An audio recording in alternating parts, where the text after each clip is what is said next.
My daughter whispered into the phone. Dad, Mom's boyfriend and his friends are here. They're drunk and betting on who will spend the night with me. He said, "You're thousands of miles away and can't help." I heard a man laugh. "Your dad abandoned you, sweetie." I told her, "Lock your door." 10 minutes.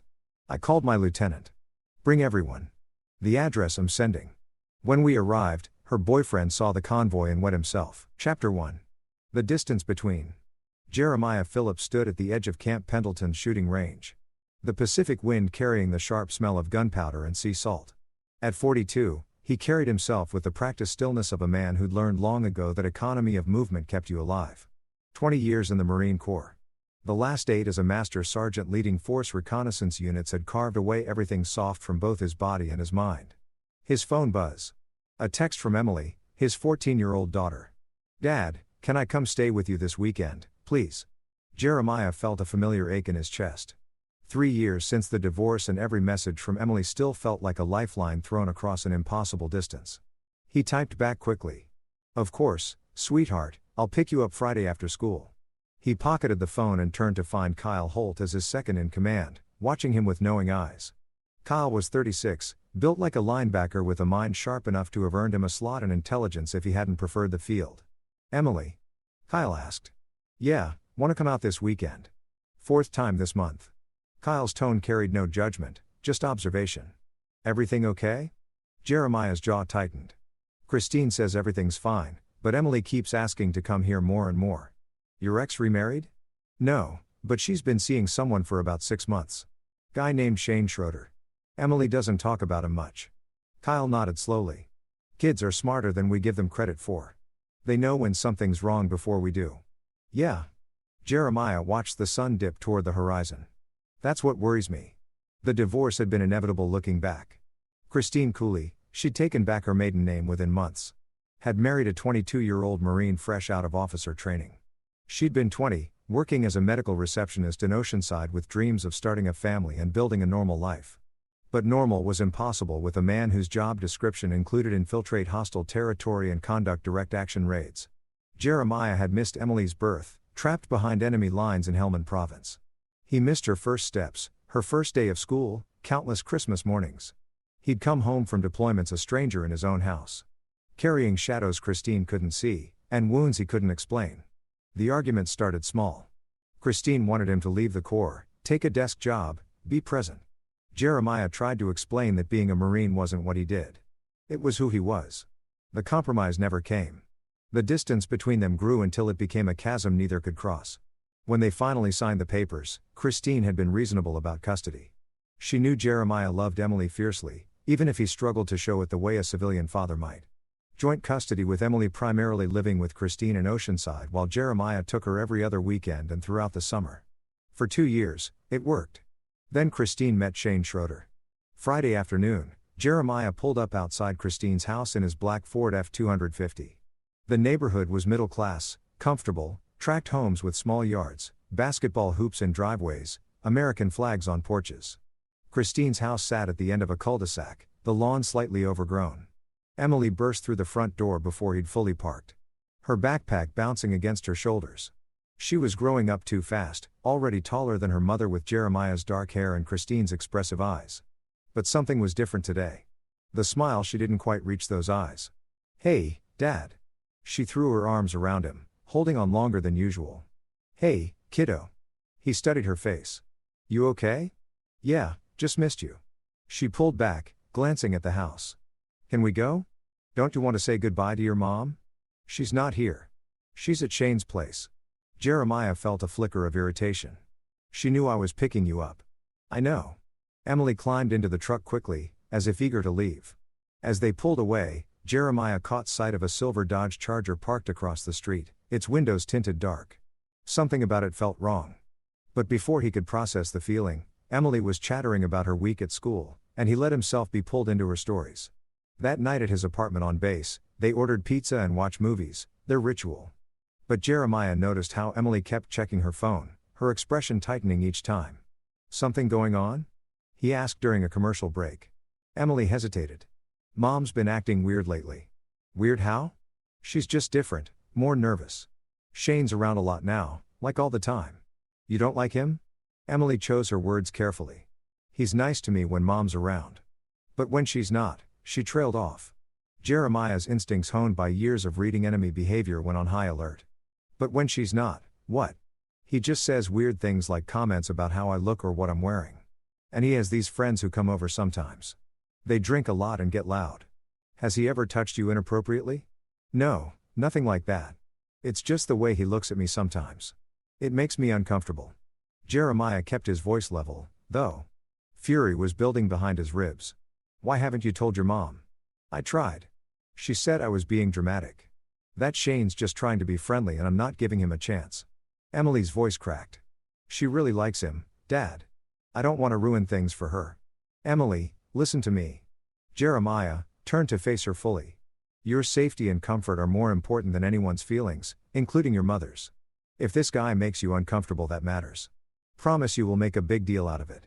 I don't want Mom to be mad at me. Jeremiah promised, but he was already planning. First thing Monday, he'd have a conversation with Christine. And if that didn't work, he'd find another way to handle Shane Schroeder.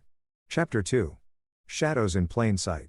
Monday morning, Jeremiah called Christine before his first training session. She answered on the fourth ring, her voice distracted. Jeremiah, is Emily okay? She's fine. I dropped her at school an hour ago. We need to talk about Shane. A pause. What about him? Emily says he makes her uncomfortable. Says things that are inappropriate. Oh God, not this again. Christine's tone shifted to exasperation. She told me the same thing last week. Shane's been nothing but kind to her. She's just having trouble adjusting to me dating someone. That's not what this is. She said he comments on her appearance, the way she dresses. He told her she looked nice before school once. That's being polite, Jeremiah. You're reading malice into normal human interaction. My gut says otherwise. Your gut has been wrong before. The words landed like a slap. You see threats everywhere because that's what you're trained to do. But Shane is a good man. He works in automotive sales. He treats me well and he's been patient with Emily even though she's been cold to him. Jeremiah gripped the phone tighter. Just keep an eye on the situation. That's all I'm asking. I am her mother.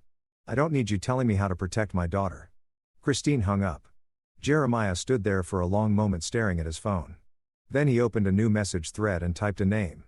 Thomas Faulkner.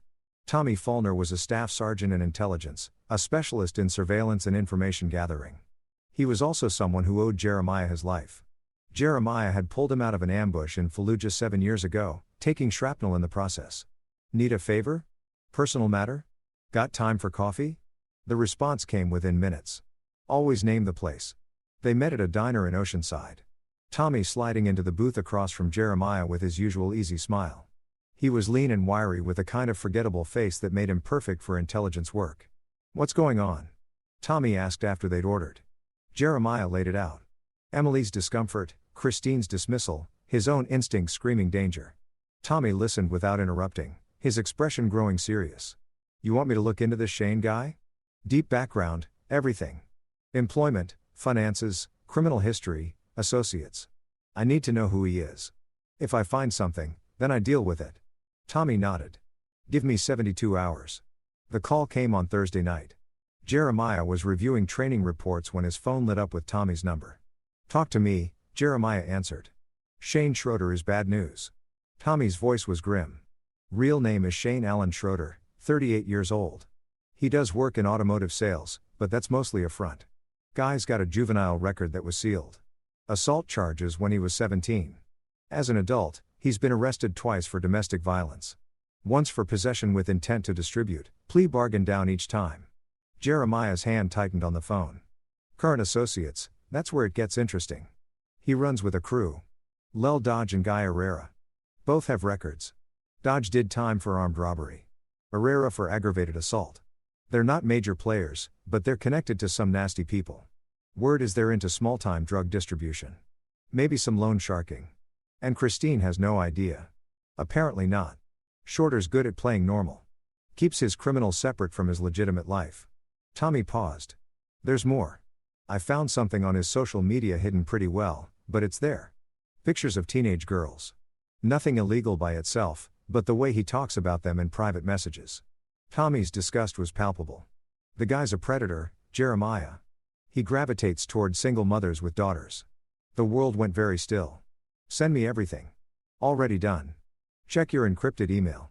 Tommy's voice softened. What are you going to do? Whatever I have to.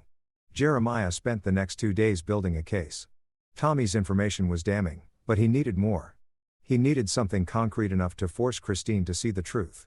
He reached out to Ross Russell, another member of his unit who had friends in local law enforcement. Ross was 34, methodical and patient with connections throughout Southern California's police departments. Can you give me current surveillance on Shane Schroeder? Jeremiah asked. Nothing official. Just see if any of your buddies in Oceanside PD are watching him. Ross made some calls. The answer came back within hours. Oceanside PD had Schroeder on their radar as part of a larger investigation into drug distribution networks, but didn't have enough for an arrest yet. They were building a case. They're moving slow, Ross reported, trying to work their way up the chain. Schroeder's a middleman, not the prize. How long until they move? Could be months, maybe longer. Jeremiah didn't have months. Emily was living in that house, exposed to Schroeder and his associates. Every day was a risk. He made a decision. Friday afternoon, he called Christine again. I have information about Shane you need to see, he said without preamble. Jeremiah, please don't start. He has a criminal record, domestic violence, drug charges. He runs with dangerous people. I have documentation. Does it matter? It's true. I can prove it. Silence. Then where did you get this? Does it matter?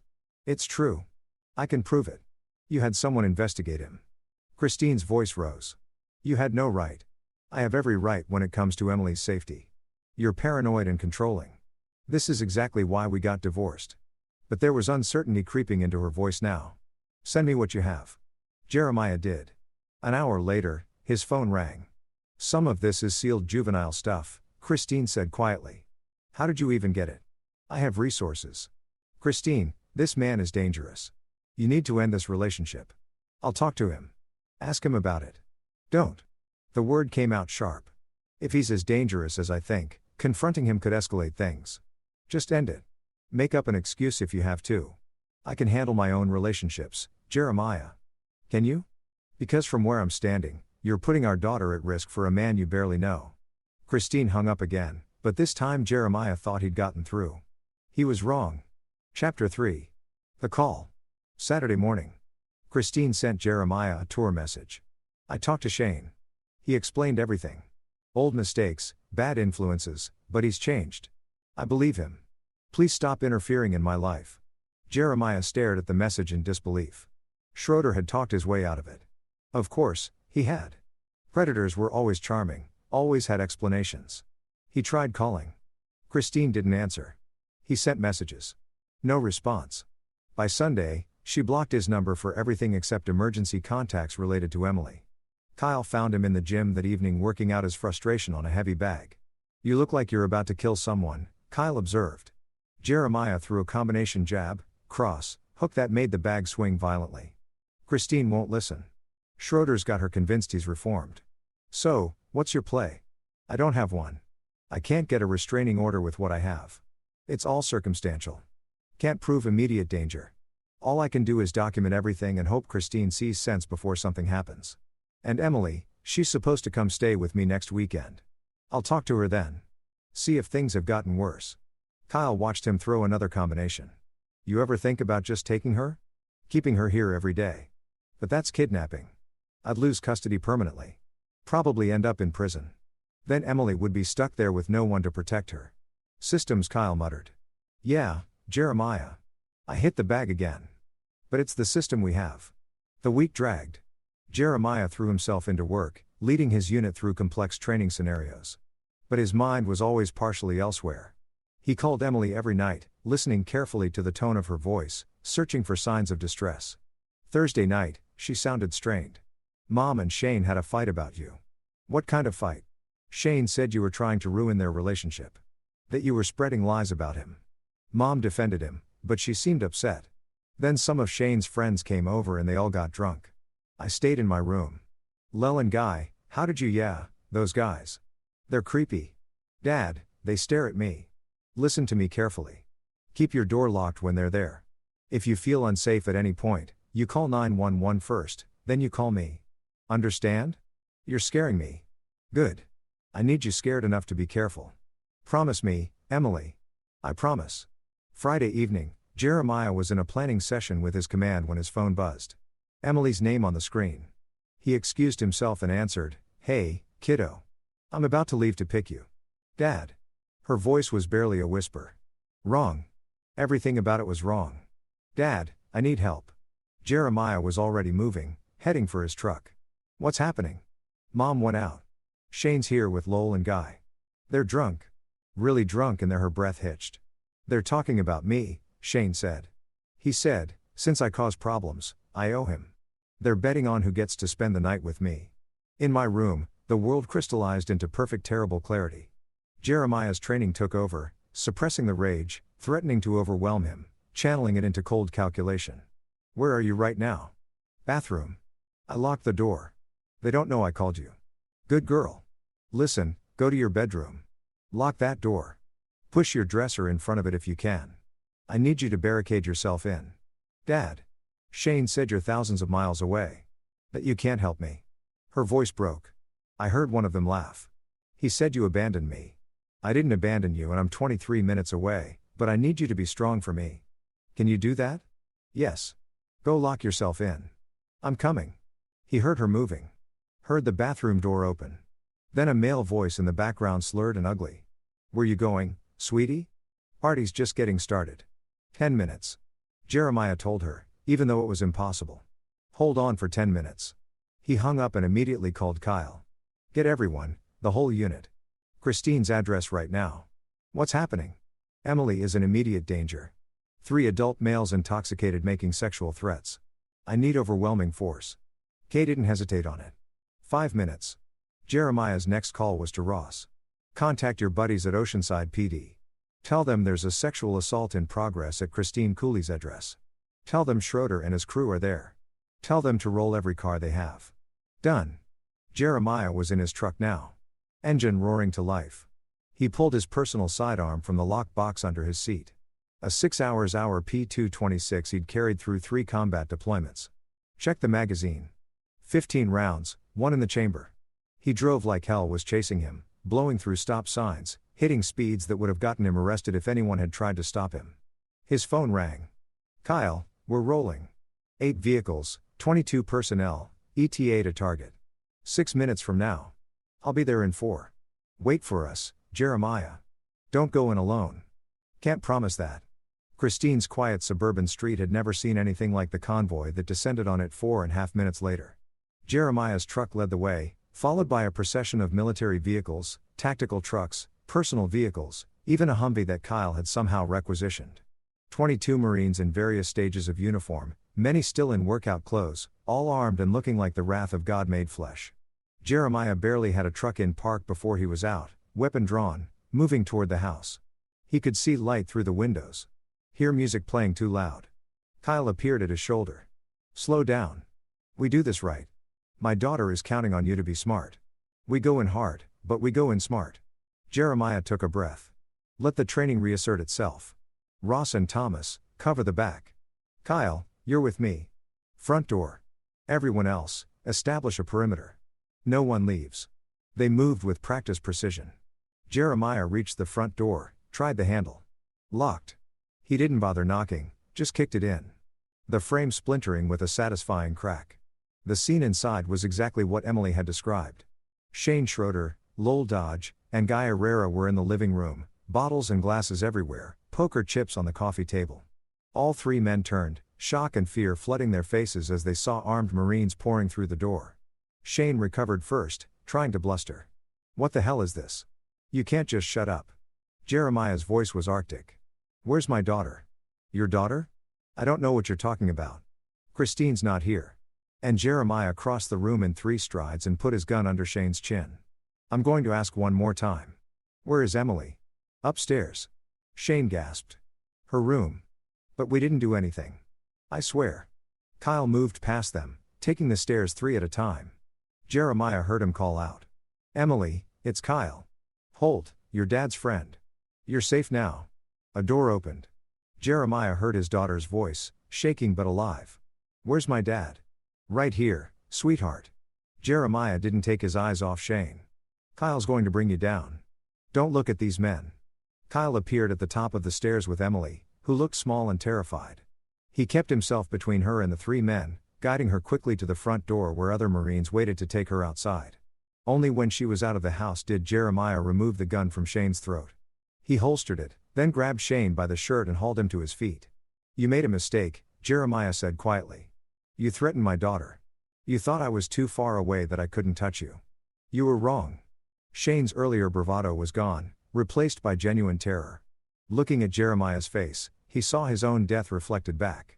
Look, man, we were just drunk, just talking, we weren't going to actually. Jeremiah hit him. One punch, perfectly placed, breaking Shane's nose and dropping him to the floor. Blood poured down Shane's face as he curled up, whimpering. Get them out of here, Jeremiah told Kyle. Police are on the way. As if on cue, sirens wailed in the distance. Getting closer. Jeremiah walked outside to find Emily wrapped in a blanket someone had found, surrounded by protective Marines who were treating her like she was their own daughter. When she saw him, she broke free and ran into his arms. I knew you'd come, she sobbed into his chest. I knew it. Always, he promised, holding her tight. I'll always come for you. The Oceanside police arrived 3 minutes later, multiple units with lights blazing. The lead officer took in the scene. Military vehicles, armed personnel, 3 men in the house looking like they'd been through a war and wisely decided to sort it all out at the station. Shane, Lel, and Guy were arrested on charges of making terroristic threats against a minor, child endangerment, and public intoxication. The fact that Oceanside PD already had them under investigation for drug-related activities meant they weren't going anywhere soon. Christine arrived 20 minutes later, panic-stricken. Whatever Shane had told her about where he'd be that night, it clearly wasn't getting drunk with my criminal buddies and terrorizing your daughter. The scene that followed was ugly. Christine tried to defend Shane at first. There must be a misunderstanding until one of the officers pulled her aside and explained exactly what had happened, what her daughter had heard. What would have happened if Jeremiah hadn't arrived? Jeremiah watched the realization hit her, watched her face crumble. She looked at him across the lawn, and for the first time in years, he saw real remorse in her eyes. But it was too late for apologies. Emily was standing next to him, still shaking. And nothing Christine said would change what had almost happened under her roof. Chapter 4, Aftermath and Awakening. The Oceanside Police Department's interview room smelled of stale coffee and industrial cleaner. Jeremiah has sat in one while Emily gave her statement in another with a victim advocate and female detective present. He'd insisted on recording everything, every word Emily said, every detail of the threats she'd heard. Detective Maria Bowen handled Emily's interview with impressive patience. She was mid-4s with kind eyes that had seen too much but hadn't hardened completely. Afterward, she joined Jeremiah in his room. Your daughter's incredibly brave, Bowen said, sitting across from him. Her statement is detailed and consistent. Schroeder and his associates are looking at serious charges. Conspiracy to commit sexual assault of a minor, child endangerment, criminal threats. The DA is going to have a field day with this. What about the drug investigation? Ross mentioned. Bowen raised an eyebrow. How do you know about that? I have resources. She studied him for a moment. The investigation is ongoing. This incident might actually help us move faster. Schroeder and his buddies are in custody now, and their bail is going to be astronomical given the charges. While they're locked up, we can move on the drug angle without worrying about them running. Good. There's something else. Bowen pulled out a file. When we searched the house, we found Schroeder's phone. He wasn't smart enough to lock it before we arrived. They're messages, photos. This guy's been grooming your daughter for weeks. Nothing physical happened, but the intent was clear. He's done this before. Jeremiah felt ice in his veins before. We're pulling records from his previous relationships. 3 other single mothers, all with teenage daughters. Same pattern. Befriend the mother, slowly isolate the daughter, make inappropriate comments, escalate. One case, the daughter ran away rather than report what was happening. Another, the mother broke up with him before he could act. Your daughter's the first one who had the courage to call for help because she knew I'd come. You save her life tonight, Mr. Phillips. Bowen closed the file. But I'll be honest with you, what happens next is complicated. Your ex-wife is going to face questions about her judgment, possibly charges related to child endangerment for leaving Emily alone with these men. CPS will be involved. This is going to get messy. I want full custody. I'm not a family court judge, but if I were, you'd have it. Your ex-wife enabled this situation. Even if unintentionally, you stopped it. The courts will take that into account. Christine was in a different interview room and Jeremiah could hear her voice through the walls, defensive at first, then breaking down as the reality crashed over her. She'd been played, manipulated by a predator who saw her as a doorway to her daughter. When they finally let everyone go at 2 a.m., Christine approached Jeremiah in the parking lot. Her eyes were red from crying, her face haggard. "I didn't know," she whispered. "Jeremiah, I swear I didn't know. You didn't want to know. I told you he was dangerous. I gave you proof. You chose to believe him over me. Over Emily. He was so convincing. He had explanations for everything. He made me feel like I was being paranoid. That's what predators do, Christine. They gaslight. They manipulate. And you let him." She flinched. "What happens now?" "Now CPS investigates. Family court reviews custody and I make damn sure Emily never has to be afraid in her own home again. You're taking her from me. You lost her the moment you chose Shane Schroeder over your daughter's safety." Jeremiah started to walk away, then stopped. "I don't hate you, Christine, but I'll never trust you with Emily again. You're going to have to live with that." Emily stayed with Jeremiah that night, curled up on his couch under a Marine Corps blanket. He sat in a chair nearby, watching over her, his mind racing through everything that had happened. At dawn, Kay showed up with coffee and breakfast sandwiches. "How is she?" Kyle asked quietly. "Sleeping finally. Nightmares though. She woke up 3 times. She's going to need therapy. Already on it. I called a counselor who specializes in trauma. Former Navy psychologist. She's seeing Emily this afternoon." Kyle handed him a coffee. "The guys are asking about her. Want to know if she needs anything." Jeremiah felt emotion tighten his throat. His unit. These hard men who'd seen combat, who'd killed enemies and watched brothers die, were worried about his teenage daughter. "Tell them, thanks. Tell them she's alive because of them. They know. They also know you'd have gone in alone if you had to." "Damn right I would. Which is why we're never letting you go anywhere alone again." Kyle grinned. "You're stuck with us now. All 22 of us are Emily's unofficial uncle battalion." Despite everything, Jeremiah smiled. The next week was a blur of legal meetings, counseling sessions, and damage control. CPS interviewed Emily extensively, but concluded that Jeremiah's home was safe and appropriate. Christine underwent her own investigation and while she wasn't charged criminally, she was required to complete parenting classes and undergo a psychological evaluation. The family court hearing for emergency custody modification happened 8 days after the incident. Judge Marissa Russell, no relation to Ross, though the coincidence was noted, reviewed the case with a stern expression. "Mr. Phillips," she said, "your military record is exemplary. Your response to your daughter's emergency was appropriate and possibly life-saving. Miss Cooley, your judgment in this matter was catastrophically poor. I'm granting Mr. Phillips full physical custody of Emily, effective immediately. Miss Cooley, you'll have supervised visitation once weekly until such time as the court determines you've addressed the issues that led to this situation." Christine didn't fight it. She signed the papers with shaking hands. Her eyes never leaving Emily's face. Outside the courthouse, Emily hugged her mother. "I still love you, Mom, but I can't live with you anymore." "I know," Christine whispered. "I'm so sorry, baby. I'm so sorry." Shane Schroeder, Lel Dodge, and Guy Herrera remained in custody. Their bail set at $500,000 each, an impossible amount for men who dealt drugs and ran cons. While they sat in jail, Detective Bowen and her team worked the drug investigation. 2 weeks after the incident, Bowen called Jeremiah. "We moved on Schroeder's suppliers," she said. "Took down a distribution network operating out of Carlsbad. Seized $500,000 in drugs, arrested 14 people. Schroeder was the link we needed. Is that going to stick?" "Oh, yeah. Federal charges now. DA's involved. Schroeder's looking at 10 to 15 years minimum. More if we can prove his involvement in a larger conspiracy.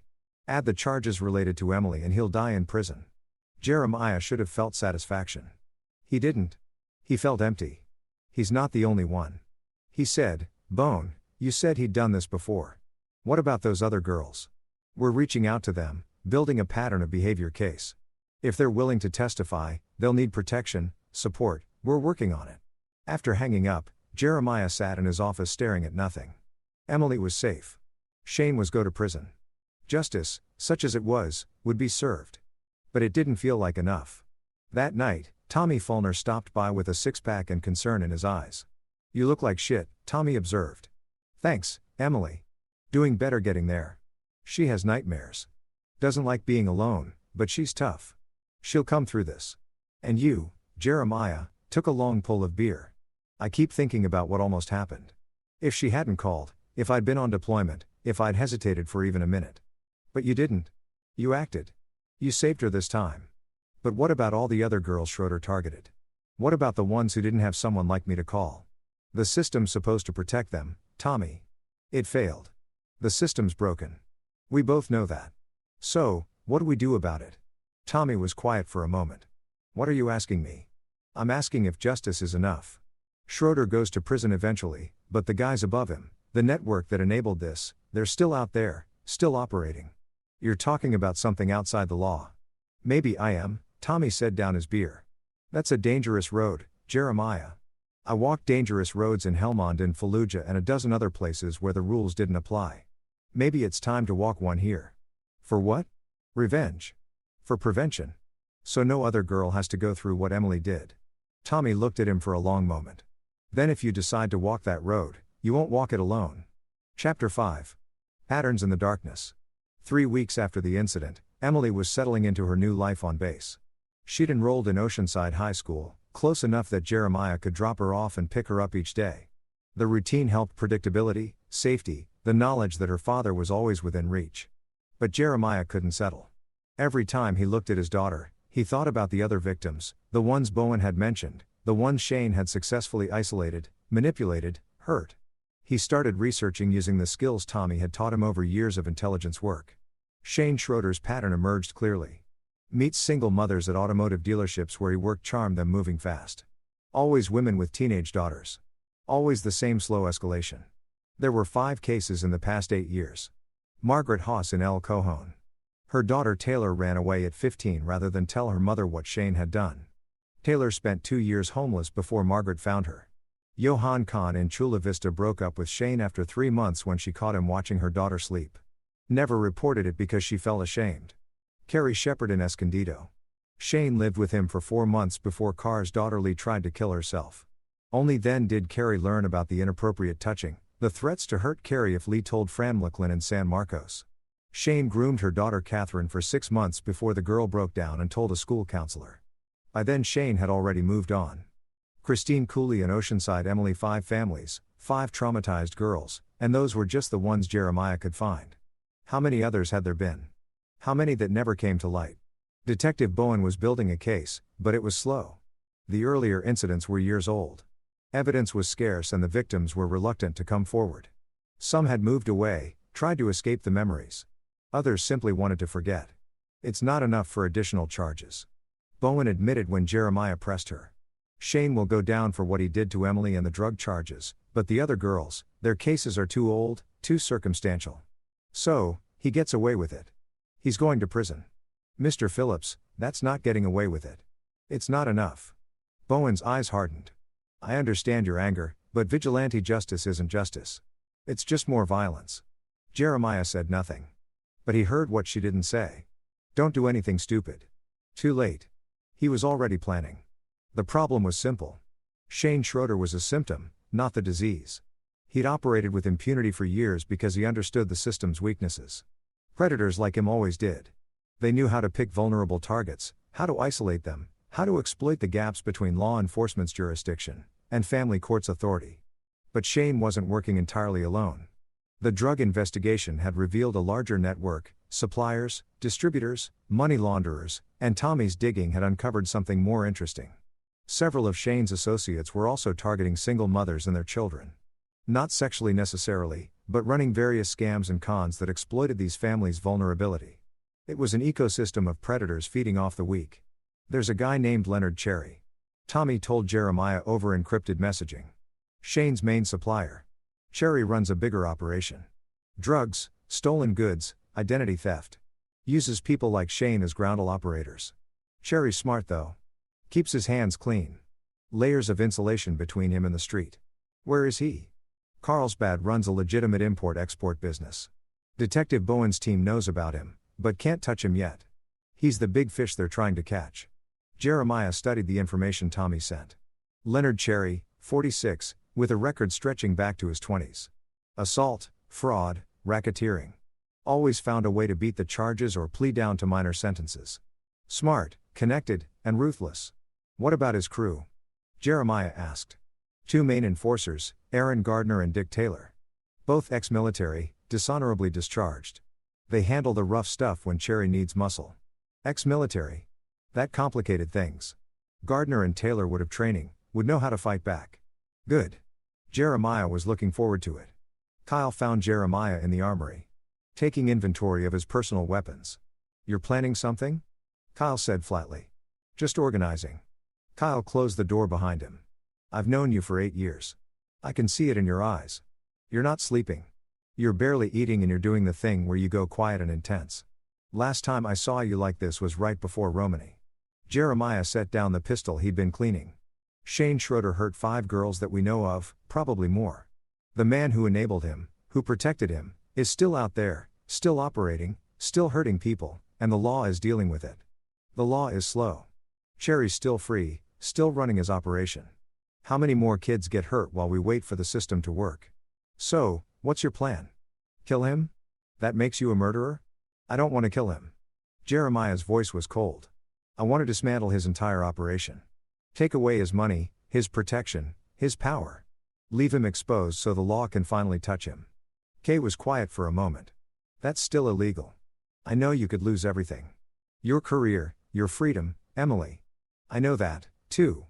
Then why? Because Emily was lucky. She had me. The other girls didn't. Someone needs to stop this, Kyle. If not me, then who? Kyle sighed. If you're going to do this, you need to be smart about it. Real smart. No half measures. I know. And you'll need help. You can't take down a criminal network alone. Jeremiah looked up. I'm not asking. I'm not asking either. You saved my life in Kandahar. Time to return the favor. Kyle pulled up a chair. Tell me the plan. The plan took shape over the next week. Ross Russell joined after Kyle brought him in, and Tommy was already committed. Thomas Fulner provided intelligence, identifying Cher's key vulnerabilities, his cash flow, his distribution network, his corrupt connections. Cherry moves money through a series of shell companies, Tommy explained, spreading documents across Jeremiah's kitchen table. But the actual cash, the dirty money, gets laundered through a check-cashing business in Carlsbad. They've got safes, probably $500,000 in cash on site at any given time. Security? Ross asked. Cameras, alarm system, but nothing sophisticated. 2 armed guards at night, both hired through a legitimate security company. Cherry doesn't want to draw attention by having obvious muscle around. What about his enforcers, Gardner and Taylor? They don't live on site. Cherry keeps them close, but not too close. Maintains the appearance of legitimacy. Jeremiah studied the building schematics Tommy had obtained. If we hit the money, we hurt Cherry badly. But it's not enough to take him down completely. No, Kyle agreed. But it gets his attention, forces him to react. And when people react in panic, they make mistakes. We need leverage, Ross said. Something that makes Cherry vulnerable to the law. Evidence, Tommy said. Real hard evidence linking him directly to criminal activity. The kind that even his lawyers can't make disappear. Where would that evidence be? Tommy smiled grimly. Cherry is careful, but he's also arrogant. Keeps records, insurance, he calls it. Leverage on his associates in case they turn on him. Those records would be in his office, probably encrypted, definitely secured. So, we need 2 operations, Jeremiah said. One to hit the money, draw Cherry out. Another to get into his office and extract the evidence. That's risky, Kyle warned. 2 operations means twice the exposure, twice the chance of something going wrong. I know, but if we do this, we do it right. We don't just hurt Cherry, we end him. The planning became more detailed. Jeremiah divided his team. Kyle and Ross would hit the cash business, creating chaos and drawing Cher's attention. Tommy would provide intelligence support and coordination. Jeremiah would go after Cher's office personally. What about Gardner and Taylor? Ross asked. They'll respond to the cash hit. Could be a problem. Let them respond, Kyle said. We'll be in and out before they arrive. And if they do show up, he patted his sidearm when not exactly unprepared. Rules of engagement? Tommy asked. Jeremiah's voice was flat. No killing unless absolutely necessary for self-defense. We're not murderers, but anyone who stands between us and completing the mission goes down hard. Understood? Everyone nodded. We move in 3 days. Jeremiah said Friday night. Cherry usually works late and his security is light as thin. Tommy, I need everything you can get on his office layout, alarm systems, and schedule. Already working on it. Ross, Kyle, map out entry and exit routes for the cash business. Plan for complications on it. And gentlemen, Jeremiah looked at each of them. After this, there's no going back. If we do this and get caught, we all go down. Anyone want out? Now's the time. Nobody moved. All right, then.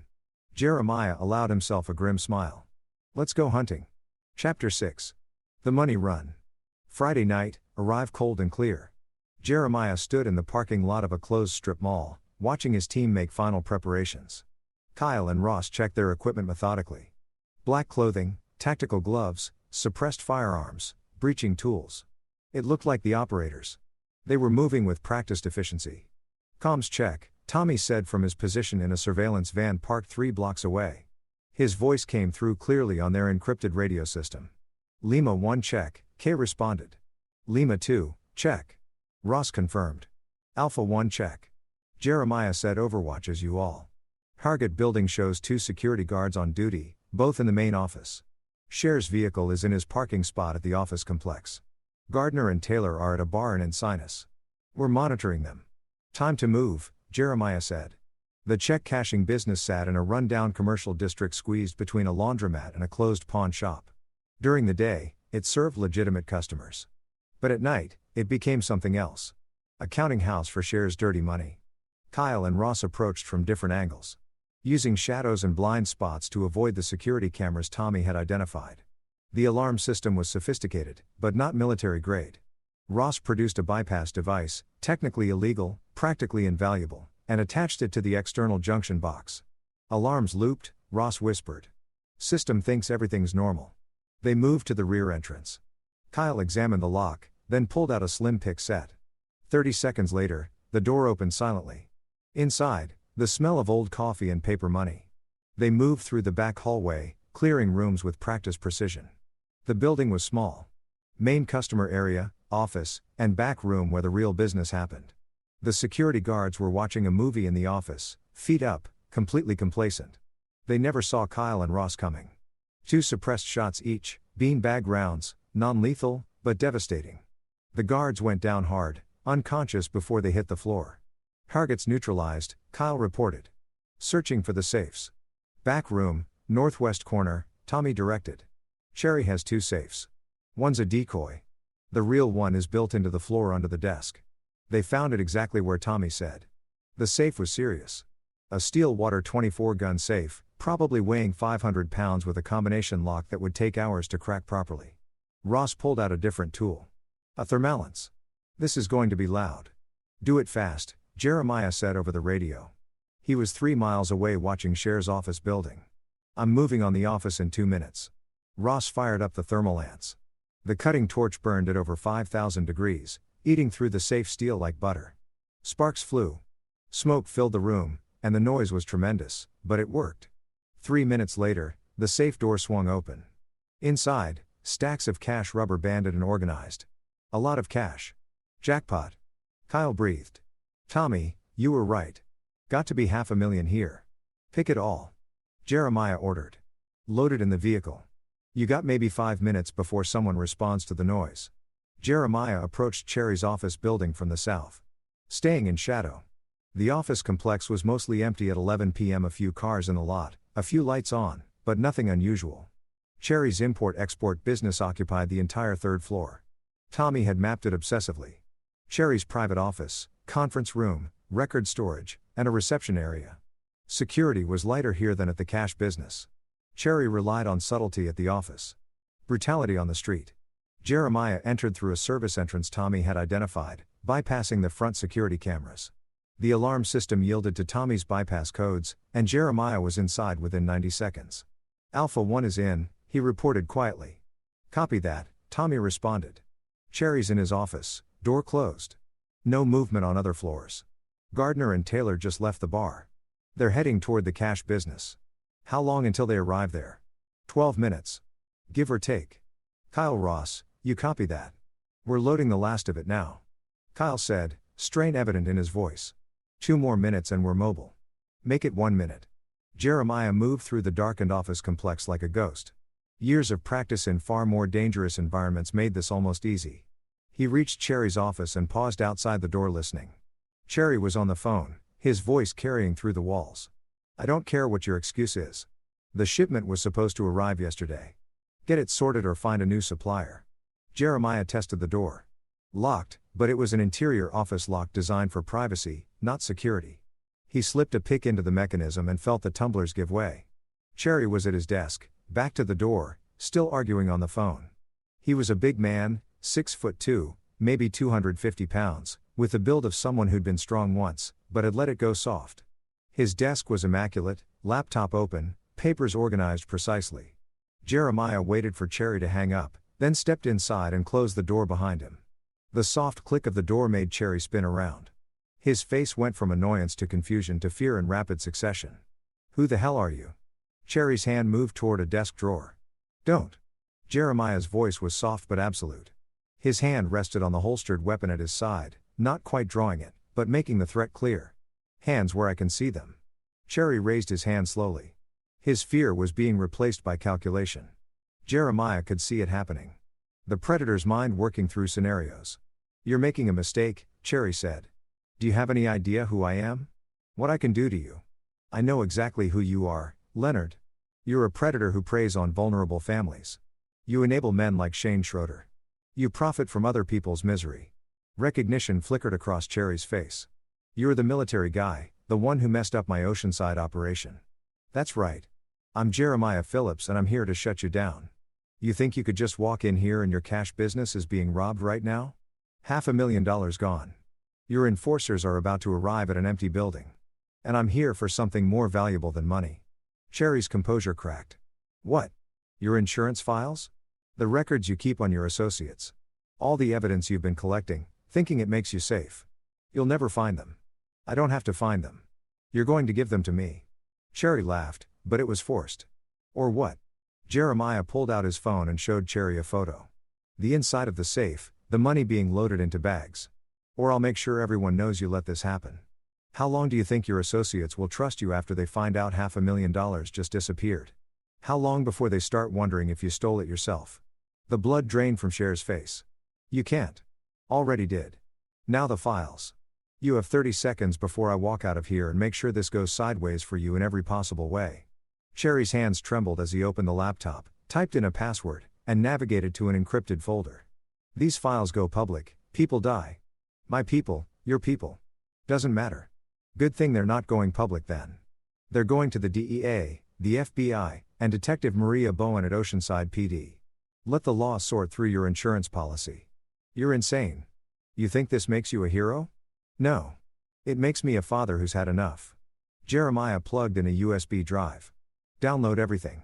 Cherry hesitated, then complied. The progress bar crept across the screen. Files transferring damning evidence, copying over financial records, names, addresses, text conversations, photographs. Everything Cherry had collected over years of operating in the shadows. Done, Cherry said finally. Jeremiah pulled the drive, pocketed it. Now the hard drive. What? Take out. I'm not leaving any copies behind. Cherry's jaw tightened, but he obeyed, extracting the hard drive and handing it over. Jeremiah dropped it on the floor and stomped it into pieces. Alpha 1 to all units, he said into his radio. Package acquired, SFIL in 2 minutes. Lima team is clear, Kyle responded. En route to Rally Point. Overwatch shows Gardner and Taylor at the cash business, Tommy added. They're inside now. Not happy. Jeremiah looked at Cherry. You're going to sit here for the next 10 minutes. Don't call anyone. Don't move. Because if you do, I'll make sure the files go to the press instead of law enforcement. Your criminal empire will eat itself alive. This isn't over. Cherry snarled. You're right about that. But it's over for you. Jeremiah headed for the door. Enjoy the time you have left. It's not much. Chapter 7. The trap closes. Detective Bowen's phone rang at 7:00 a.m. Saturday morning. She answered groggy, not recognizing the number. Detective, this is Jeremiah Phillips. She sat up, instantly awake. Mr. Phillips, what can I do for you? Check your office email. I've sent you something important. What kind of something? Evidence. Everything you need to take down Leonard Schur's operation. Financial records, communications, witness testimony, connections to over 30 criminal enterprises. It's all there. Bowen was already moving, pulling on clothes. Where did you get this? Does it matter? It matters if I can't use in court. Chain of custody, Mr. Phillips. If this evidence was obtained illegally, it was obtained by a concerned citizen who stumbled across it. An anonymous tip, detective, that's all you need to know, Jeremiah. Her voice hardened. What did you do? I protected my daughter and made sure the man who enabled her attacker can't hurt anyone else. The rest is up to you. He hung up. Bowen reached her office in 30 minutes, logged in, and opened the email. Her eyes widened as she scrolled through the files. This wasn't just evidence. It was a treasure trove. Years of criminal activity meticulously documented. She called her lieutenant immediately. Sir, we need to move on Leonard Cherry right now. I've got enough here to charge him with RICO violations, drug trafficking, money laundering, and about 20 other felonies. Where did this come from? Anonymous tip. Maria, you know better than to, sir. I've been investigating Cherry for 8 months. Everything in these files corroborates intelligence we already had. This just fills in the gaps and provides documentation. We can verify it independently. A pause. How fast can you verify? Give me 4 hours, then we move. Do it. By noon, Bowen had assembled a task force. DA agents, FBI, local SWAT. They hit Cherry's office and both his residences, simultaneously, executing search warrants that Bowen had gotten a judge to sign in record time. Cherry was arrested without incident, found at his home in Carlsbad. His enforcers, Gardner and Taylor, were picked up at the ransack cash business, still trying to figure out what had happened to $500,000. The raids made the local news by evening. Major drug operation dismantled, the headlines read. Leonard Cherry's carefully constructed world was collapsing in spectacular fashion. Jeremiah watched the news from his apartment with Emily beside him. She'd been quiet since the rescue, processing trauma with her therapist. But tonight she seemed more present. Is that the man who helped Shane? She asked, pointing at Cher's perp walk on TV. Yes. Will he go to prison? For a very long time, Emily nodded slowly. Good. He can't hurt anyone else then. No, he can't. But Jeremiah's work wasn't done. Cherry's arrest had created a power vacuum, and nature, especially criminal nature, abhor a vacuum. With Cherry gone, his associates were scrambling, trying to figure out what had happened to the money, who had betrayed them, whether the evidence had their names on it. Most importantly, Shane Schroeder was still in jail, awaiting trial, and Jeremiah wanted to make sure that trial went exactly as planned. Monday morning, Jeremiah visited the district attorney's office. He'd made an appointment with the lead prosecutor on Shane's case, a woman named April Curry, known for her aggressive pursuit of sex offenders. Curry was in her mid-30s with intense eyes and a reputation for never losing cases she cared about. She listened as Jeremiah laid out everything he'd found on Shane's previous victims. I've compiled statements from 4 other girls Shane targeted, Jeremiah said, sliding a folder across her desk. Margaret Haas's daughter Taylor, Joanna Kahn's daughter, Carrie Shepard's daughter, Lee, and Fran McLaughlin's daughter, Catherine. They're willing to testify about Shane's pattern of behavior. Curry's eyes gleamed as she reviewed the documents. This is gold. Pattern evidence like this makes Shane's intent undeniable. But, the defense will fight to keep it out. Let them fight. Make sure the jury hears about every girl he hurt. Make sure they understand exactly what kind of predator Shane Schroeder is. I will. But Mr. Phillips, I have to ask, how did you get all this information? Some of these girls never made formal reports. I talked to them. I explained that their stories could help protect other children. They agreed to come forward. You did detective work that law enforcement should have done. I did what I had to do. Shane operated for years, hurting vulnerable girls while the system failed to stop him. Someone needed to connect the dots. Curry leaned back. I'm not complaining. You've handed me a case I can prosecute effectively. Shane Schroeder is going to spend decades in prison, but you've also put yourself at risk. Defense counsel will paint you as a vigilante father with an axe to grind. Let them. Everything I found is true and verifiable. Shane hurt my daughter and 4 others that we know of. If the jury wants to see me as a father who fought to protect children, I'm fine with that. All right. Curry smiled grimly. Let's bury this bastard. The trial began 6 weeks later. Shane's defense attorney, a slick, expensive lawyer named Rick McDowell, tried every trick to get the case dismissed or the evidence suppressed. But April Curry was better. She started with Emily's testimony. Emily took the stand with quiet courage, describing the phone call, the threats, the terror of being trapped in her room while drunken men discussed assaulting her. The jury was visibly disturbed. Then Curry brought forward the other victims one by one. Taylor Haas described running away to escape Shane. Lee Shepard talked about her suicide attempt and the guilt she still carried. Catherine McLaughlin explained the nightmares that still haunted her. By the third day of testimony, several jurors were crying. Shane sat at the defense table looking smaller than he actually was, trying to seem sympathetic, but there was no hiding from the accumulated weight of testimony. Jeremiah attended every day, sitting in the gallery where Shane could see him. Each time Shane glanced back, Jeremiah met his eyes with cold, unwavering intensity. A promise. I'm here. I'm watching. You'll never escape what you did. The jury deliberated for 4 hours. Guilty on all counts. At sentencing, Judge Russell gave Shane the maximum 15 years for the crimes against Emily, plus additional time for each of the other victims who testified. Total 43 years in prison. Mr. Schroeder, the judge said coldly, you were a predator who targeted vulnerable children with calculation and malice. You showed no remorse, no conscience, no humanity. I hope you spend every day of your sentence understanding the lives you destroyed and the pain you caused. This court has no sympathy for you. Shane was led away in shackles. He looked back once, finding Jeremiah in the crowd. Whatever he saw in Jeremiah's face made him blanch and turn away quickly. Outside the courthouse, the victims' families gathered. Margaret Haas pulled Jeremiah aside. Tears streaming down her face. Thank you, she whispered. When you called, when you asked Taylor to testify, she was terrified. But you promised her it would matter, that her story would help protect other girls. And it did. Your daughter's incredibly brave, Jeremiah said, all of them are. They learned from Emily. They saw her courage and found their own. Margaret squeezed his hand. You did more than save your daughter. You saved all of them. That night, Jeremiah took Emily to dinner at her favorite restaurant. She seemed lighter.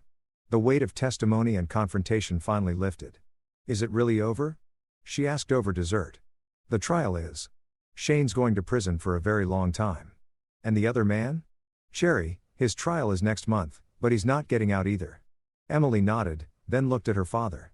You did a lot to make this happen. More than just testifying, Jeremiah chose his words carefully. I did what I needed to do to protect you and make sure justice was served. Did you break the law? He met her eyes. Would it change how you feel about me if I did? Emily thought about it. No. You saved my life, Dad. Whatever you had to do to make sure Shane and his friends couldn't hurt anyone else. I'm glad you did it, sweetheart. That doesn't mean what I did was necessarily right. The law exists for a reason. The law failed, though. Shane hurt other girls before me, and the law didn't stop him. You did. Sometimes protecting the people we love means making hard choices. Choices that have consequences, like losing your career. Jeremiah raised an eyebrow. What makes you think I'd lose my career? I'm 14. Not stupid. I know you did things you're not supposed to do.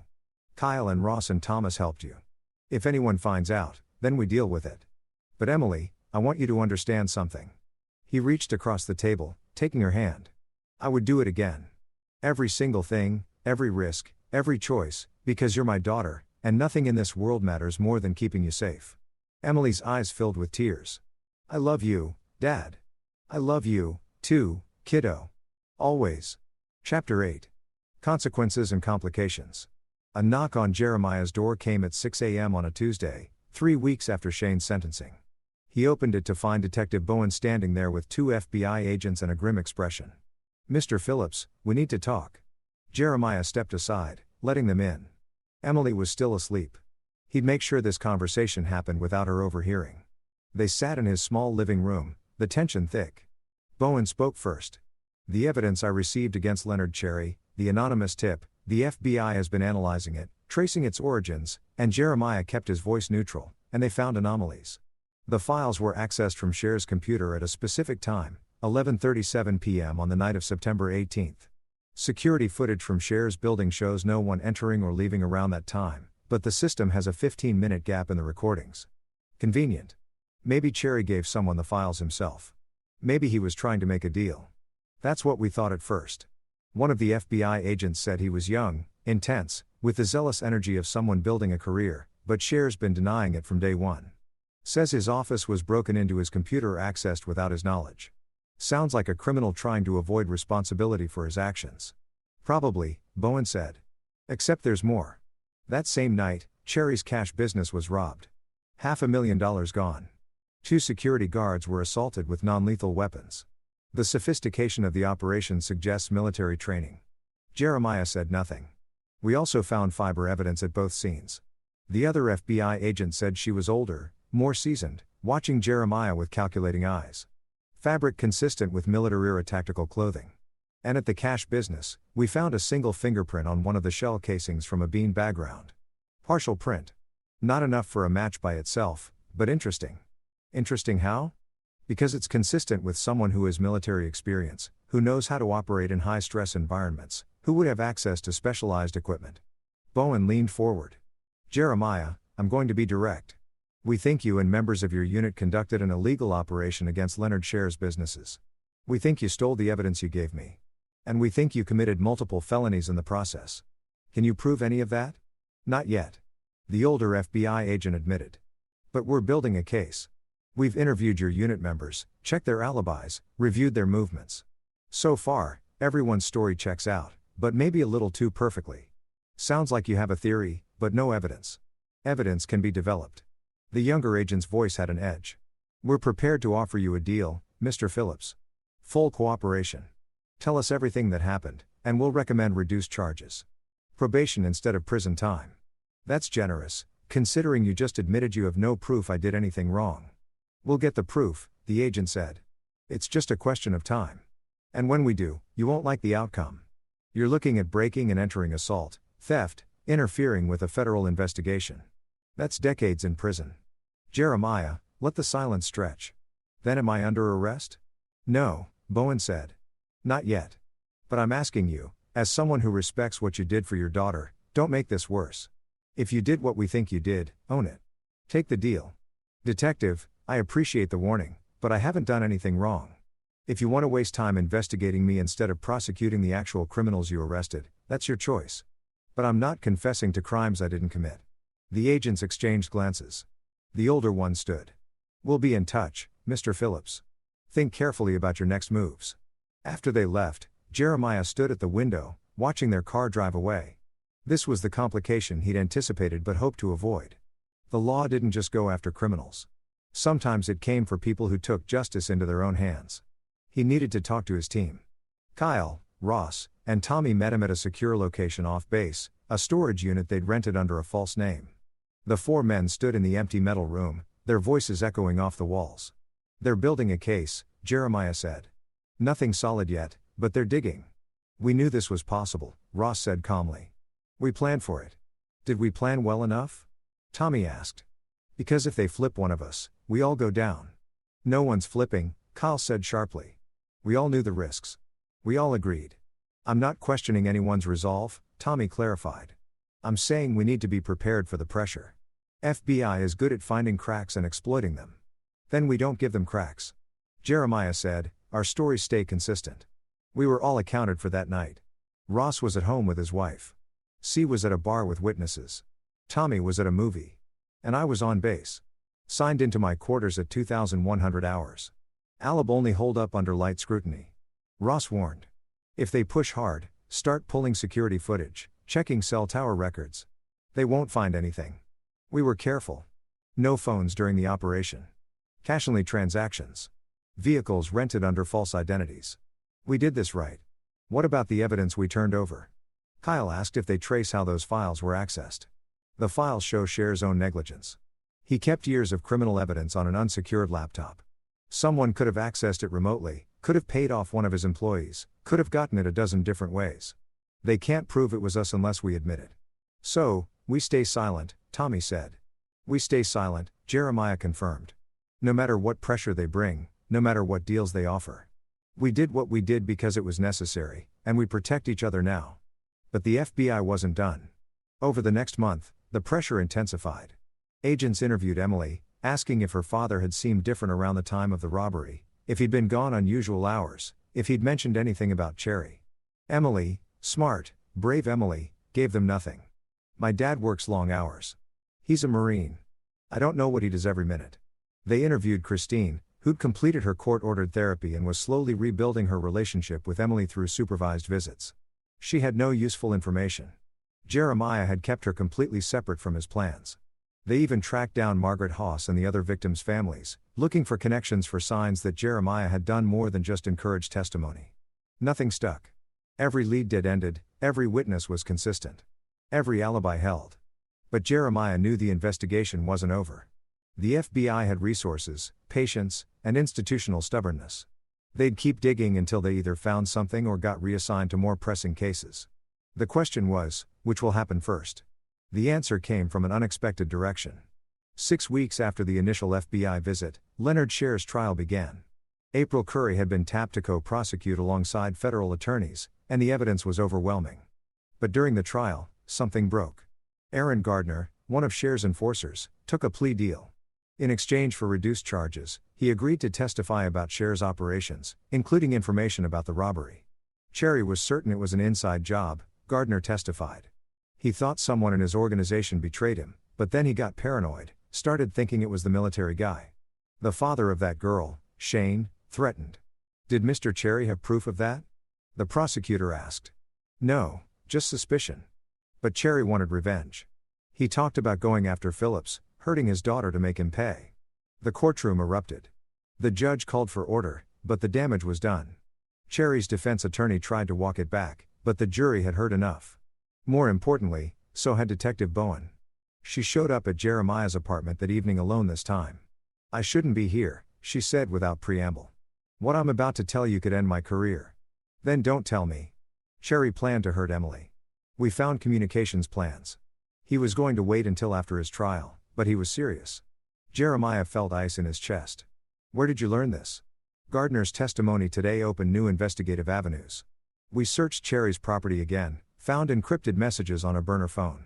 Bowen's expression was troubled. If you hadn't moved when you did, if you hadn't taken down Scher's operation, I think Emily would have been in real danger. You're telling me I should feel justified. I'm telling you that sometimes the law is too slow. Sometimes the system fails, and sometimes people like you have to do what we can't. She pulled out a folder. The FBI's investigation into the robbery is being closed. Lack of evidence, insufficient leads, better allocation of resources to other cases. Just like that, the special agent in charge got a call from someone high up. I don't know who, don't want to know, but someone with authority made the call that prosecuting you wasn't in the public interest, that you saved lives, prevented further crimes, and that pursuing charges would be a waste of taxpayer money. Jeremiah stared at her. Why are you telling me this? Because you need to understand something. You got away with it this time. But there are people watching you now. If you ever step over that line again, if you ever take the law into your own hands, you won't be so lucky. The next time you go to prison, are we clear, Crystal? Bowen turned to leave, then paused. For what it's worth, I'm glad you did it. Emily's safe because of you. Those other girls got justice because of you. Cherry's in prison because of you. The world's a better place. But don't do it again. I won't have to. The people who threatened my daughter are gone. Good. She opened the door. Take care of that girl, Jeremiah. She's special. I know. Chapter 9. New beginning. Leonard Cherry was convicted on all federal charges and sentenced to 48 years in prison without possibility of parole. His criminal network collapsed completely. Dozens of associates arrested as the evidence Jeremiah had provided led to a cascade of investigations and prosecutions. Shane Schroeder served 2 years in general population before another inmate. A father whose own daughter had been molested found out why Shane was there. Shane ended up in solitary protective custody where he'd spend the rest of his sentence alone with his thoughts. By all accounts, he wasn't handling it well. Aaron Gardner and Dick Taylor both took plea deals rather than face trial. Gardner got 8 years. Taylor got 12. Lowell Dodge and Guy Herrera, Shane's drinking buddies who participated in the threats against Emily, received 10 years each for child endangerment and conspiracy. The legal system, slow as it was, had worked in the end. But it had needed a push, a catalyst, someone willing to risk everything to make sure justice actually happened. 6 months after the trial, Jeremiah stood on the beach at Sunset Cliffs, watching Emily laugh with some new friends she'd made at school. She'd adjusted remarkably well, working through her trauma with a skilled therapist and finding strength she hadn't known she had. Kyle joined him. Both men in civilian clothes, enjoying a rare day off. She looks good, Kyle observed. She's getting there. Still has nightmares sometimes. But she's healing. And you, Jeremiah, consider the question. I'm okay. Knowing Emily's safe, knowing the people who threaten her can't hurt anyone else. That helps. The FBI really dropped the investigation completely. Someone high up made a call. I don't know who, and I'm not asking. Kyle smiled slightly. Probably someone with stars on their collar who appreciates Marines protecting their families. Probably. They stood in comfortable silence for a moment. Then Kyle asked, any regrets about what we did? No, I'd do it again in a heartbeat. Jeremiah paused, but I'm grateful it worked.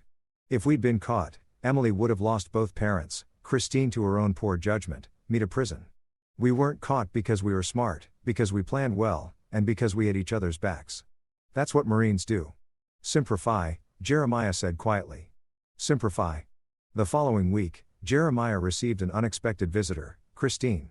She completed her court-ordered therapy and parenting classes, and her supervised visits with Emily had been going well. But this visit wasn't about Emily.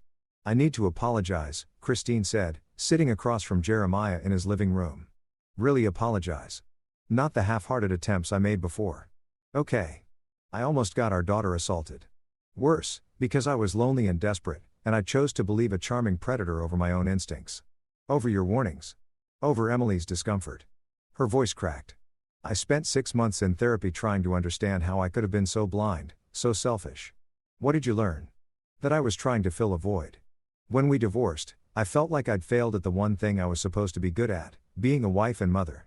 Shame made me feel wanted, valued, and I clung to that feeling, even when evidence showed he was dangerous. You weren't the only one he fooled, Christine. There were other women, other mothers. He was good at what he did. That doesn't excuse my responsibility. I'm Emily's mother. Protecting her should have been my first priority. Instead, I prioritized my own emotional needs. She looked at Jeremiah with red eyes. You were a better parent from 1,000 miles away than I was living with her every day. That's something I have to live with. Jeremiah was quiet for a moment. Emily loves you. She still wants a relationship with you, but it has to be on her terms now. I know. And I'm grateful she's even willing to see me. Christine wiped her eyes. I heard about Cher's trial, about the testimony that he was planning to hurt Emily. Yeah. Did you? She stopped herself. Never mind. I don't want to know. But if you did something illegal to protect her, I'm glad. She's alive and safe because of you.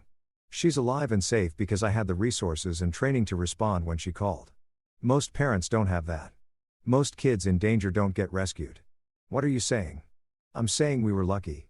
But there are thousands of kids who aren't. Thousands of families being victimized by predators while the system moves too slowly or not at all. So what do we do? I'm not sure yet, but I've been thinking about it. That night, Jeremiah sat at his kitchen table with Tommy.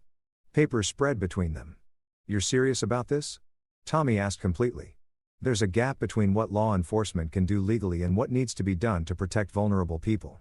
We proved that with Cherry. So, you want to do what? Become vigilantes. Start taking down criminals the law can't touch. Not vigilantes. Consultants. People who can investigate when families can't afford private investigators. Who can gather evidence when the police don't have resources. Who can intervene when the system moves too slowly. That's still legally questionable, but it's necessary. Jeremiah pulled out a folder. I've been researching nonprofit structures. We could set up an organization, call it Safe Harbor, or something similar. Staffed by veterans with investigative and protection experience, funded by donations and grants, operating within the law, but pushing its boundaries when needed. Tommy studied the documents. This is ambitious. You'd need significant funding, legal consultation, probably former law enforcement advisors. I know people Kyle's interested, Ross, too. You'd be vital for the intelligence side. We could help families like Margaret Haas who didn't know how to protect their daughters from predators. We could identify threats before they escalate. It could work, Tommy admitted. But it's risky. You'd be under constant scrutiny. I don't care. Emily's safe now, but there are other Emily out there. Other families being exploited. If we can help even a few of them, it's worth it. Tommy smiled slowly. You know what? Count me in. When do we start? As soon as we can get the paperwork filed. 3 months later, Safe Harbor officially launched. The nonprofit's mission was clear. Provide investigative and protective services to families facing threats from predators, abusers, and criminals. When traditional law enforcement couldn't move fast enough, the organization operated carefully within legal boundaries most of the time. They gathered evidence, built cases, and turned them over to authorities. But when the law failed, when time was critical, when a child was in immediate danger, they were prepared to do more. Their first case came from a woman named Lisa Childs, whose 13-year-old daughter was being stalked by an online predator. The man had been grooming her for months, building trust, planning to lure her away. Police knew about it, but couldn't act until he actually attempted something criminal. Safe Harbor investigated, identified the predator, and provided evidence to law enforcement that resulted in an arrest before he could hurt Lisa's daughter. In gratitude, Lisa told other parents about the organization. Word spread. Within a year, Safe Harbor had helped protect 17 children, assisted in the prosecution of 8 predators, and disrupted 3 criminal operations targeting vulnerable families. It wasn't enough. There were always more victims, more predators, more families in need. But it was something. It was growing. 2 years after Emily's rescue, Jeremiah stood in Safe Harbor's small office, looking at the wall of photos. Families they'd helped, kids they'd saved. Emily stood beside him, now 16 and stronger than ever. "You did this because of me," she said softly. "I did this because of all of us. You, the other girls, Shane hurt, every family that suffers because bad people exploit the system's weaknesses. Are you happy, Dad?" Jeremiah considered the question. He'd left active duty with the Marines, taking an honorable retirement to focus on Safe Harbor. He'd sacrificed his military career. The only life he'd known for 2 decades. He worked longer hours now than he ever had in the Corps, often for no pay, putting himself at legal risk constantly. But when he looked at Emily, healthy, confident, preparing for college applications, and thinking about her future, he knew the answer. "Yeah, kiddo. I'm happy. I'm doing what I was meant to do. Protecting people." "Protecting people," he agreed. "One family at a time." Emily hugged him. "I'm proud of you. I'm proud of you, too. You're the bravest person I know. I learned from the best." That evening, Kyle, Ross, and Tommy joined Jeremiah for dinner, a monthly tradition they'd established. They ate pizza, drank beer, and talked about current cases, new threats, and ways to expand Safe Harbor's reach. "We got a call from a woman in Arizona. Ross said her ex-husband is part of a militia group making threats. Local cops are sympathetic to the militia. Won't investigate. We don't operate in Arizona," Jeremiah pointed out. "Not yet," Kyle said. "But maybe we should. Safe Harbor could expand, set up regional offices. That requires funding we don't have. What if we had a fundraiser?" Tommy suggested. "Tell Safe Harbor story. How we got started, what we've accomplished. People respond to narratives. People also respond to results." Ross added. "Every family we help tells 10 more families. Word of mouth is powerful." Jeremiah nodded slowly. "Okay, let's explore expansion, but carefully. We can't lose sight of our mission protecting kids and families. Everything else is secondary." "Agreed," they said in unison. Later that night, alone in his apartment, Jeremiah received a text from an unknown number. "Thank you for what you do. My daughter is safe because of your organization. We'll never forget." It was the 3rd such message that week. Families they'd helped expressing gratitude anonymously, afraid to associate publicly with an organization that sometimes operated in moral gray areas. Jeremiah saved the message, adding it to a folder of similar texts and emails. On hard days when the work felt overwhelming. When he questioned whether any of it mattered, he'd read through them. Every life saved, every family protected, every predator stopped. It mattered. He looked at a photo on his desk. Emily at her last birthday, blowing out candles, surrounded by friends and happiness. The girl who whispered desperately into a phone, "Dad, I need help," was gone. In her place was a young woman who knew her father would always come for her no matter what. And if other families needed that same certainty, that same protection, Safe Harbor would be there. Always. Epilogue.